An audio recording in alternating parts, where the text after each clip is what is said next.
Regular ট্রেডের ছাত্র।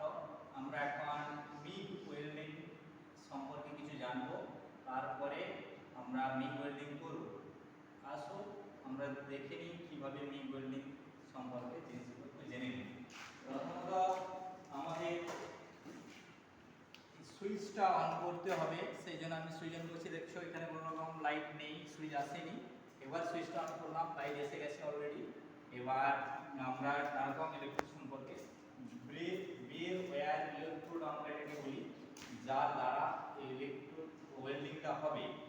এই তার জন্য এই টর্চের লাইন চলে গেছে, ওখানে টর্চের লাইন চলে গেছে, এখানে নেগেটিভ লাইন, এখানে টর্চের মেইন লাইন। তারপরে হচ্ছে গ্যাস সিলিন্ডার, আর্গন গ্যাসের সিলিন্ডার ওখানে আছে। আমার এক বন্ধু আর্গন গ্যাসের সিলিন্ডার দেখাচ্ছে, ওখানে রেগুলেটর ও ঠিকঠাক করলো, সেটিং করলো। হ্যাঁ, সেই রেগুলেটর সেটিং হওয়ার পরে এবার গ্যাস ওয়েল্ডিং, মিগ ওয়েল্ডিং এবার শুরু হবে। শঙ্কর এবার মিগ ওয়েল্ডিং চলছে। তার আগে আমরা সেফটিগুলো আমরা সবাই মোটামুটি রেডি করে নিয়েছি। সেফটি আমাদের প্রত্যেকেরই আছে, হ্যান্ডসিল আছে প্রত্যেকের হাতে, হ্যান্ডসিল, গ্লাভস, শুজ, হেলমেট, এগুলো সব কিছুই আছে। এবার মিগ ওয়েল্ডিং শুরু হচ্ছে।